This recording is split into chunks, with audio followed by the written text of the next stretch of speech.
Halo, apa kabar? Hari ini saya mau buat sedikit review tentang head unit Android apa sih sekarang yang lagi unggul di pasaran ya. Karena di video kemarin saya sudah buatkan video yang versi 4 GB dengan RAM 64 GB. Tapi sebetulnya itu bukan head unit Android yang paling top di pasaran ya. Nah, oleh sebab itu saya akan bantu browsing head unit Android apa sih yang paling tinggi speknya di pasaran. Oke, kita mulai dari head unit Android yang paling tinggi saat ini. Jadi seperti biasa kita carinya di AliExpress ya. Kalau cari di lokal sih susah mendapatkan yang speknya tinggi. Adanya sih yang mahal tapi ya speknya ya begitu aja gitu ya. Dan yang laris itu sebetulnya yang versi yang murah. Ada lagi beberapa merek ya yang sering ada videonya di YouTube. Itu rata-rata mahal. Nah, yang laku itu ya seperti DHD, Orca, dan lain-lain lah ya. Yang intinya RAM-nya mungkin 1 GB atau 2 GB. Jadi bukan yang versi mahal. Nah, ini adalah versi yang paling tinggi saat ini ya. 8 GB, kemudian menggunakan memori internal 128 GB. Kita coba buka ya.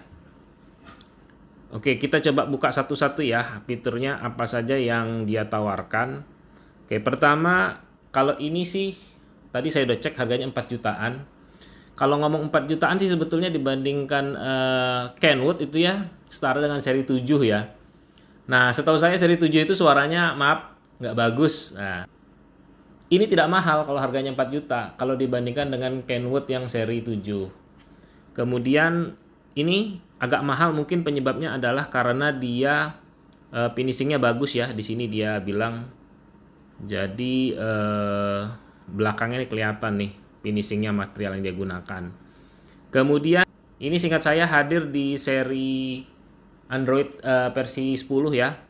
Jadi dia sudah bisa split screen. Jadi misalnya di sini lagu, di sebelah kanannya map ya.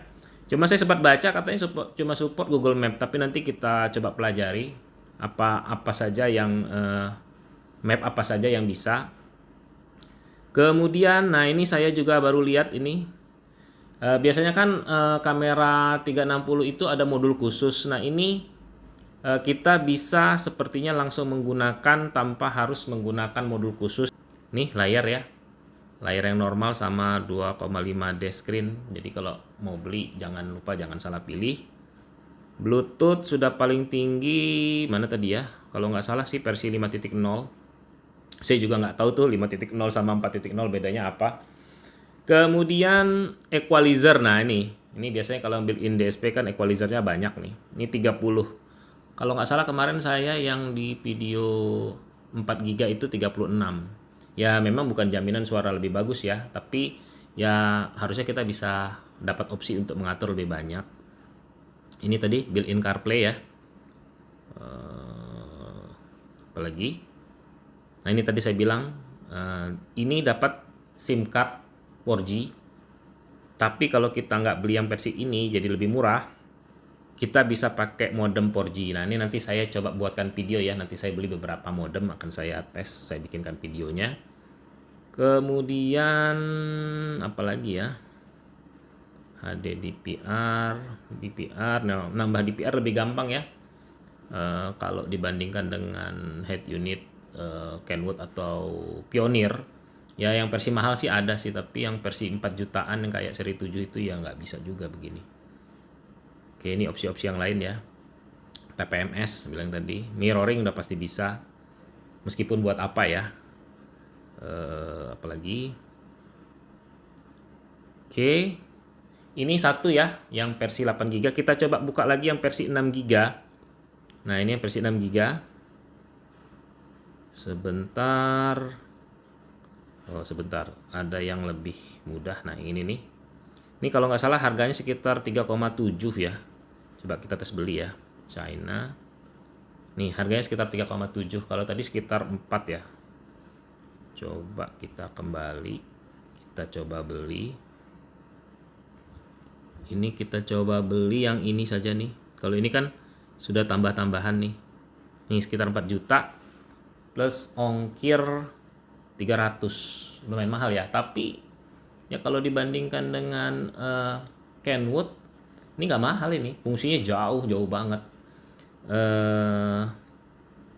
Kemudian ongkir sekarang kan sebenarnya kena pajak ya. Nah kemarin saya beli, tapi jangan bilang-bilang nih, saya beli ditulis angkanya lebih kecil sehingga saya cuma bayar 65.000. Padahal harusnya kan nggak begitu ya, tapi jangan bilang-bilang ya. Nanti kita kalau mau belanja online ya bakal ketahuan semua nanti. Oke, kita balik lagi ya ke sini tadi. Nah, dia punya kelebihan tapi punya kekurangan juga. Nah, ini kan dia maksimal cuma 6 GB dan Androidnya masih versi 10 ya. Tapi dia punya kelebihan di layar. Nah, ini. Ya, sama ada nih info nih katanya lagi kekurangan chipset ya. Jadi chipsetnya bisa diganti. Nah, ini juga jadi pertimbangan kalau mau belanja sekarang. Nah, ini chipset yang dia bilang 7862 ya. Yang support. Nah, ini kelebihannya yang head unit ini yang 6 GB ini, dia punya user interface-nya bisa diganti-ganti nih. Ada 5 option ya. Pipe style of main menu. Kemudian layarnya nih, ini yang saya bilang tadi layarnya. Layarnya sudah menggunakan QLED screen dengan resolusi 1280x720. Yang tadi itu berapa ya? 1280x600 ya atau berapa? Intinya ini lebih tinggi dibandingkan layar yang tadi. Dan sudah menggunakan teknologi QLED namanya. Kemudian apalagi ya yang jadi unggulan? Option. Kalau untuk CPU dia kalah. Ini tadi QLED screen tadi. Nah, ini nih kayaknya ini tadi ya. 1024/600 IPS versus 1280x720 QLED Super HD screen. Ini regular HD screen. Nah, jujur saya kalau terpaksa harus memilih antara beli yang ini atau yang sebelumnya, saya pilih yang sebelumnya. Kenapa?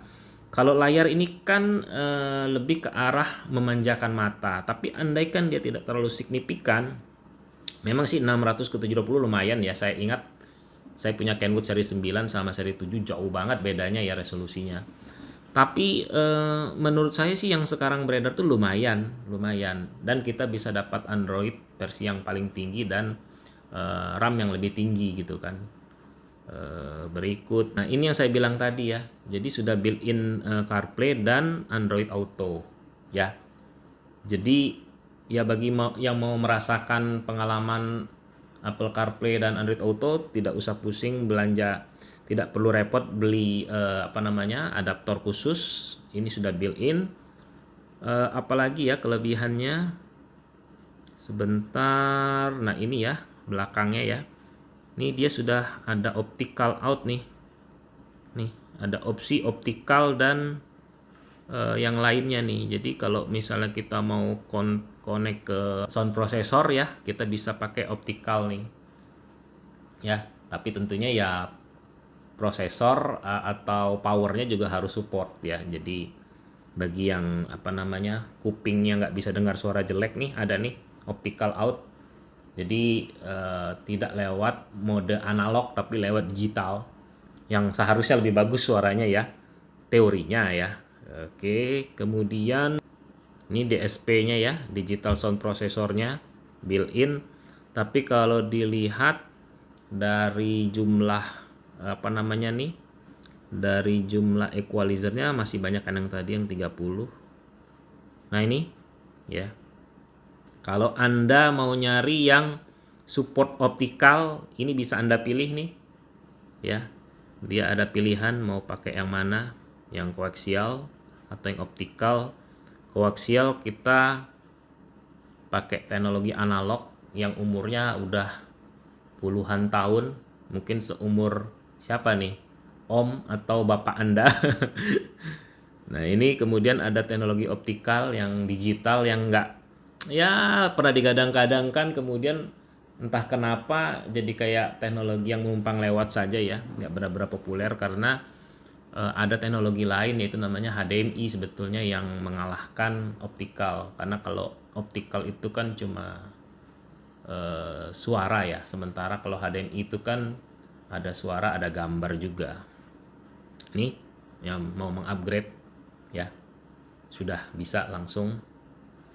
Ini DPR-nya ya, bukan head unitnya. Jadi kalau kita beli DPR ini, kita bisa dapat fitur lane deviation warning, kemudian prone distance collision warning, sama prone car start reminder. Ya, teknologi safety yang kayak ada di Rocky lah ya. Jadi lane departure warning, ini apa nih? Forward, kalau di Mitsubishi forward collision mitigation, dan ini blind spot warning kayak ini. Kemudian support juga kamera mundur yang versi AHD ya. AHD itu apa ya? Di bawah HD kayaknya ya. Ini yang saya bilang tadi, dia juga bisa nih kalau mau di upgrade jadi menggunakan kamera 360 tapi suruh bayar nih. Coba kita klik berapa bayarnya. Nah nih, suruh opsional bayar. Nanti dipilihkan head unit yang ada port belakangnya, jadi nggak pakai modul terpisah. Ini tadi ada support 4G ya, jadi kita bisa pakai SIM card nih, dapat ininya. Gimana kalau kita misalnya beli kabelnya aja? Nggak bisa, kan ada antena sih. Jadi kalau beli ya memang harus yang support. Ini untuk WiFi-nya 5 GHz ya. Jadi memang ini teknologi terbaru ya untuk WiFi.